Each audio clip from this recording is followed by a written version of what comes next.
I'm stopped to top up on caffeine and gasoline. This Circle K's just like the one a mile or two from anywhere. And the sky, it looks angry like it's breathing smoke, and it looks more like ashes coming down and less like snow. And it's bad news, this I'm telling you, but I won't bow for mercy, even if you move to prosecute the bearer, or then execute the judge by trial and error. Oh, but there's no good reason, legal or otherwise, but we can't figure out a plan to push around this weather, or tear into the heart of it together. Another notch on the coffee card, like a scarred up passport stamped in every town, assaulted out along the way. And lately I've found that when I look around at faces of folks that I'll likely never see again, it's hard to read the meaning in their eyes when it resembles something between apathy and terror, when they don't know what to make of a ragged wayfarer. Whoa, whoa. But there's no good reason, legal or otherwise, but we can't figure out a plan to push around this weather, or tear into the heart of it together. Well, I stopped praying long before I even learned to talk, but I believe in right and wrong and rigged and fair, that beauty's in the eye of the wearer. Oh, but there's no good reason, legal or otherwise, but we can't figure out a plan to push around this weather, or tear into the heart of it together. Oh, well, I'm stopped to top up on caffeine and gasoline. This Circle K's just like the one a mile or two from anywhere.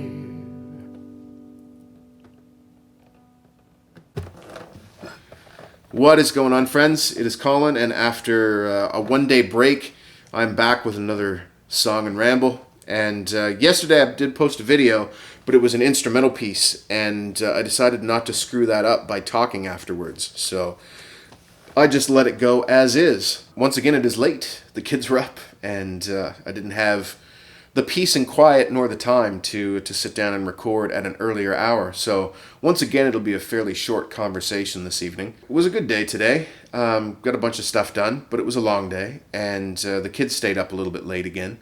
So I didn't get to this whole process of figuring out what song I wanted to sing and recording until it's midnight now. So there seems to be a pattern happening. And by this time of night, I am pretty tired, pretty wiped out. I need to get into a rhythm of going to bed at a more reasonable hour, but the day of the week doesn't really matter at this point. The kids don't have to get up early, usually, so yeah, I'm just rolling with it. Unfortunately, my voice is a little tired. That song that I just sang is called Circle K, and I think that for the purposes of this conversation, which will be fairly brief tonight, I will talk a little bit about that. And it is not a super serious song. It is a fairly lighthearted one. I put a bunch of wordplay in there. But I was coming back from Cape Breton, which was, I think, my last real road trip before the whole COVID-19 outbreak and my daughter's surgery and all of that. And on the way home from Cape Breton, I rolled out of bed early on a Sunday morning, having played a gig the night before, and I didn't get to bed till after 2 in the morning. So it was bright and early. I was looking fairly haggard, and just headed back to New Brunswick, which is about a 6-hour drive, 6.5-hour drive.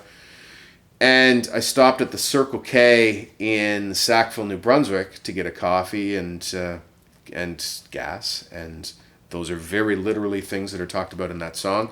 And where it was a Sunday morning, I talk about this in my shows. The one issue with doing these chats is if I talk too much about the songs, I'm giving away the stories and the banter that I use in my shows. So I'm gonna have to come up with new material, but that's okay. It's creative motivation for me. Anyway, it was a Sunday, and I was at the coffee machine, and a lady walked in with her kids. They were all dressed up, Sunday best, probably coming to or heading from church. And from the look of me, she kind of looked at me and looked at her kids and just did the thing where she's like, no, just stay away from that, man, kids. And I just kind of chuckled to myself and went out to the car and jotted down a couple of lines that came to mind immediately after that encounter. And I had paid for my coffee, and I wrote them down on my phone and just kind of hummed along a little bit. It was a dreary day, and pretty much all that's just in the song. And there's not really a deeper meaning. I just had some fun with it, and I wrote it when I got home that night. And it's still a work in progress, as are most of my new songs that haven't been recorded, and some of my songs that have been recorded. They're not done. They're never done for me. They always evolve a little bit. The phrasing might change. I've swapped out chords. I've changed lyrics. These things kind of live and breathe, and no two live shows are the same, and no two performances sometimes. Well, occasionally I'll perform the song almost exactly the same twice in a row, but it's not often. I like to mix it up, and it keeps it fresh for me, and if it's fresh for me, then I'm able to convey better energy to an audience, I think. I don't know. That's the theory. That's what I tell myself, and maybe that's really just me making excuses for not learning my own songs note for note. Who knows? But hey, if not for spontaneity, I go to see some bands that are absolutely bang on perfect, rehearsed. It's really cool, but you know that it's rehearsed note for note. And for me, there's just something a little bit more special when I know that the musician, the artist, is out there on the edge. And I think it's my friend Camilo has posted about that, when you're playing live, and knowing that there's, if not an improvisational aspect, because it's not like there's these improvised solos in all my songs, but the reason that you go to see something live, for me, is that that's a one time only, one of a kind experience that is never replicated again. That's what I want out of a live performance.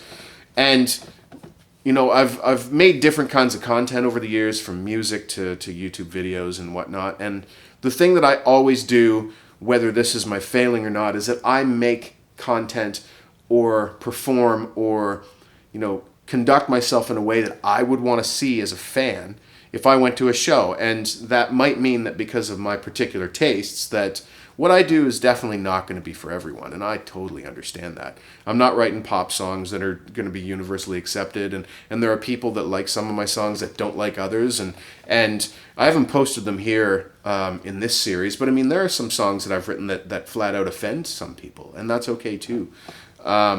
Anyway, what I did realize in editing these videos back to back to back, night after night, is that I do say anyway a lot, as sort of a continuation word between phrases, or it's sort of like my or which I also say. And I'm trying to intentionally work those out of my speaking so that I'm more coherent and less hesitant. And I think that that's going to mean that sometimes there's just going to be a pause while I think. So I'm trying to let myself leave space to think when I speak, as opposed to umming and ahhing and anywaying and butting and whatnot my way through those awkward moments. I had a great manager at my old job that he would do that. He would just go quiet and think before he would speak. And I took a lot away from that. And you get used to it after a while. I almost said I almost said anyway. Right there. Stop myself. These videos are a way to work on myself as well, and hopefully entertain you guys. I know that it's frustrating and it's challenging with all the social distancing and not being able to go out and see friends and do things, but hopefully these videos from myself and then many, just a myriad of other creators, are doing at least a little bit to help brighten your days. And I am now going to set out to learning some new songs. I had been working on that instrumental piece that I posted yesterday for an inordinate amount of my time, because the techniques in that song are using a pick, a flat pick, and involve like arpeggiating all the way across the guitar. It might not sound difficult, but it's really difficult to do, and it's not something that was in my skill set. So just a ton of time getting it to sound right, and after I learned all the notes, that was one thing, and that happened pretty quickly, that I knew the song, the notes that I was going to play roughly. I mean, these things always tend to evolve, and again, there's an improvisational aspect where I might play a lick one time through it and I don't play it another time, but generally I had a pretty solid plan of how I was going to tackle that song. But then getting it to sound right and getting the feel and the dynamics right, that's probably 80% of the work, if not more, for me, especially where that's not the way that I'm used to applying my right hand to the guitar. Mostly more comfortable with fingers or just strumming with a pick. So it's been a lot of fun. It was a journey, and it's one that I'll continue on, but I'm not going to dedicate like 5 hours a day to it. So I'm going to start learning some new tunes, and a lot of them will be covers. I'm going to hopefully start writing songs. But for me, writing is a very solitary thing, and I need absolute peace and quiet, and it's best done not late at night.